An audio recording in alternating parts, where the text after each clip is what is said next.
So, ang optional. tanong ngayong gabi, is it optional to be a disciple of the Lord Jesus Christ? Hindi. Opo. No, amen.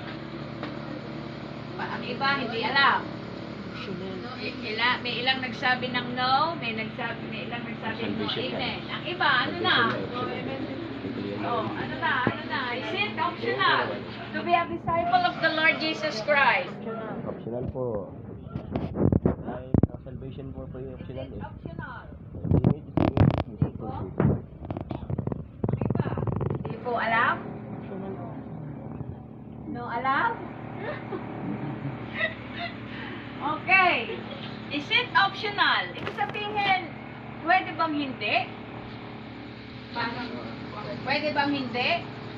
Maging disipulo ni Jesus? Optional na gamitin mo ang sibilyang apelyido? O hindi? Parang ganun siya. Wala kang opsyon, sibilya ka talaga. Wala kang opsyon, taro ka, Roma ka, Bautista ka, Latina ka, Salas ka. Ano Salas ka, apelyido mo? Ay, De Castro, ang nanay mo pala yun. Oh, ikaw ay Campana, tama? Ikaw ang apelyido ay Alves, dalawang Alves. Mr. Tagyam, okay?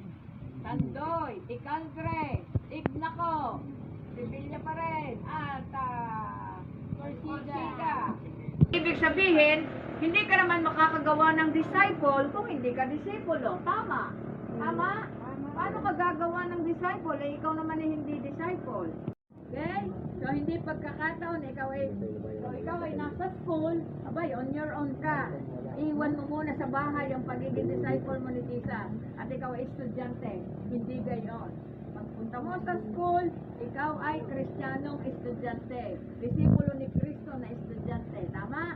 Sa kaharian ng Diyos, therefore, ang pabilang sa kaharian ng Diyos ay gumagawa ng mga bagay na ginawa ng panganay. Sino ang panganay natin? Ano ang ginawa ni Jesus? Ay gumawa ng mga disipulo. At ang akas niya, bago siya pumunta sa langit, ang sabi niya, go ye therefore, and make disciples of all nations, baptizing them in the name of the Father, the Son, the Holy Spirit, and teaching them to obey everything I have commanded you. And sa Mark chapter 1, verse 17, nandun ang tatlong characteristics ng disipulo ng Panginoong Jesucristo. The first one is, siya na kayo, lagi tayo may review kasi hindi talaga ang guru eh. Okay? Anong una? Abo. Mark 1:17. Kay Kristo. Amen. Okay? So, desisyon na sumunod kay Kristo. So, medyo questionable. Maaaring kaya kayo nakasagot ng kanina na optional kasi may nakikita tayo ng mga tao or nagsasabing born again pero hindi naman ginagawa ang pagdisipulo. Marami, gano'n ang maraya. Kaya siguro dinalagay na tim mo. Pero hindi optional, no? Kailangan talaga, una sa lahat, ikaw, tayo, ay kailangan magpasya. Okay? Na sumunod sa Panginoong Jesucristo. Tulad ng sabi sa Mark 1:17, sumunod kayo sa akin at ang pangalawa, gagawin ko kayo. Okay? Ano ibig sabihin ng gagawin? Nandito na kayo sa heart. Babaguhin ko kayo. Gagawin ko kayo ayon sa gusto ko. Amen. There will be a change of being. Okay? Change of heart.